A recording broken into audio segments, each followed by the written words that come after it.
Peoples Republic of China और Republic of India बर्र-ए-आज़म Asia की दो बड़ी इकोनॉमीज़ हैं, मगर इनकी इकोनॉमीज़ का अगर कंपैरिजन किया जाए तो बहुत बड़ा फ़र्क है। 11 ट्रिलियन यूएस डॉलर का फ़र्क। 1990 में चाइना की पर कैपिटा जीडीपी इंडिया की पर कैपिटा जीडीपी से कम थी और अब ये इंडिया की पर कैपिटा जीडीपी से 4.7 गुना ज़्यादा है। तो सिर्फ 30 सालों में चाइना ने कैसे इतनी तेज़ी से तरक्की कर ली और इंडिया ना कर सका?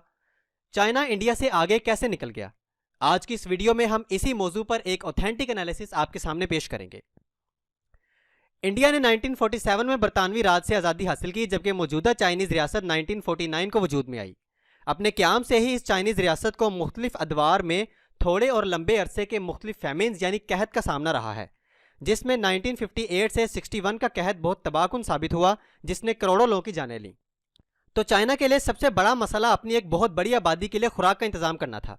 इसके लिए एक कदम 1978 में उठाया गया, जिसमें हुकूमत ने चीनी अवाम को लाइव एनिमल मार्केट्स को ऑपरेट करने के लिए एनकरेज किया, जिसके तबाहकुन असरात बाद में खतरनाक वबाओं की सूरत में आए और इसमें कोविड-19 भी शामिल है।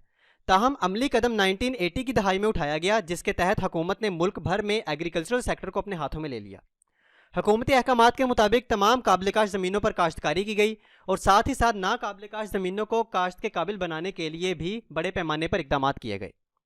इसके लिए दरकार एक कुदाल से लेकर ट्रैक्टर तक हर चीज़ को चाइना में तैयार किया जाने लगा, जिसके मस्बत असरात कुछ अरसे बाद सबके सामने आए।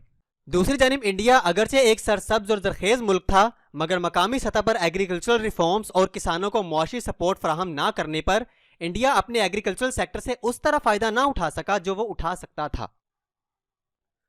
दूसरा बड़ा कदम चाइना की जानिब से लोकल मैन्युफैक्चरिंग को बूस्ट करने के लिए उठाया गया। 1 अरब से जायद की आबादी वाले चाइना के 1990 में मुआशी हालात इतने अच्छे नहीं थे कि वह ज़रूरत की हर चीज़ को इंपोर्ट कर सकता।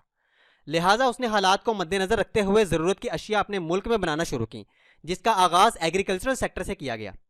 इस सेक्टर में कामयाबी के बाद दूसरी चीज़ों की भी चाइना में तैयारी का काम शुरू किया गया और इस मकसद के लिए स्पेशल इकोनॉमिक जोन्स बनाए गए। इन स्पेशल इकोनॉमिक जोन्स में बड़े पैमाने पर एक ऐसी वर्कफोर्स दस्तयाब थी जिसको बहुत कम मुद्दत में स्किलफुल बनाया जा सकता था। सोने पर सुहागा यह हुआ कि चाइना में बाकी दुनिया की तरह लेबर फ्रेंडली कवानीन नहीं, बल्कि कम्युनिज्म के तहत सख्त कवानीन थे और कोई भी प्राइवेट कंपनी अपनी मर्जी की तनख्वाहें देने और इस्तेदाद से ज़्यादा काम लेने में मुकम्मल आज़ाद थी। दुनिया भर की प्राइवेट कंपनियों, बिलखसूस अमरीकी कंपनियों को यह चीप लेबर खासी मुनाफा बख्श लगी और उन्होंने धड़ाधड़ चाइना में अपनी कंपनीज को शिफ्ट करना शुरू कर दिया। इससे एक बड़ी तादाद में लोगों को रोज़गार मिला और लोकल मैन्युफैक्चरिंग का पहला मरहला कामयाबी से मुकम्मल हुआ। दूसरी जानिब इंडियन गवर्नमेंट की जानिब से लोकल मैन्युफैक्चरिंग के हवाले से एक लंबे अरसे तक कुछ काबिल ज़िक्र इकदामात नहीं उठाए गए और जब कभी गवर्नमेंट ने इस जानिब कदम उठाया तब भी ये सारा अमल कागजी कार्रवाइयों से आगे नहीं बढ़ सका। यही वजह है कि आज भी इंडिया अपनी ज़रूरत की अशिया का ज़्यादातर हिस्सा इंपोर्ट करता है। तीसरे नंबर पर चाइना ने बड़े पैमाने पर इंफ्रास्ट्रक्चर डेवलपमेंट का आगाज़ किया, जो मुख्तलिफ अदवार में मुख्तलिफ फेज़ से गुजरता हुआ आज वन बेल्ट वन रोड के ग्लोबल फेज़ में दाखिल हो चुका है। इब्तदा में शुरू किए जाने वाले इस इंफ्रास्ट्रक्चर डेवलपमेंट के तहत मुल्क भर में बड़ी बड़ी सड़कें और फ्लाईओवर्स वगैरह बनाए गए ताकि ट्रांसपोर्टेशन के अखराजात कम हों और साथ ही साथ सियाहती मकामात और तफरीही मकामात में भारी सरमायाकारी करके मुल्क को टूरिज्म के लिए खोला गया। इस मैसिव इंफ्रास्ट्रक्चर डेवलपमेंट से न सिर्फ चाइना में बड़े पैमाने पर लोगों को रोजगार मिला, बल्कि कंस्ट्रक्शन इंडस्ट्री को भी बूस्ट मिला।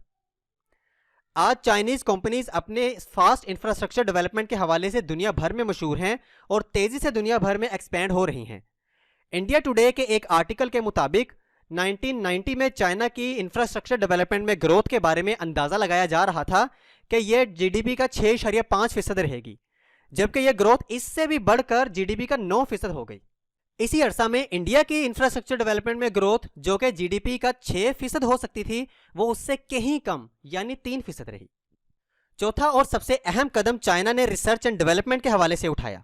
शुरू में चाइनीज़ माहिरीन और साइंटिस्ट रिवर्स इंजीनियरिंग से अमरीकी और दीगर अक़वाम की टेक्नोलॉजी की चाइनीज़ कॉपी तैयार किया करते थे और इस रिवर्स इंजीनियरिंग से चाइना ने बहुत ही कम अरसे में खुद को बड़े पैमाने पर टेक्नोलॉजिकली रेवोल्यूशनाइज किया।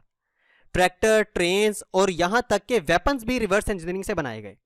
मगर इसके साथ साथ चाइनीज़ गवर्नमेंट ने तमाम दुनिया से काबिल स्टूडेंट्स को चाइना में रिसर्च एंड डेवलपमेंट के लिए नहायत पुरकशिश स्कॉलरशिप्स ऑफर की और इस ज़िमन में एक बड़ा फंड एलोकेट किया गया।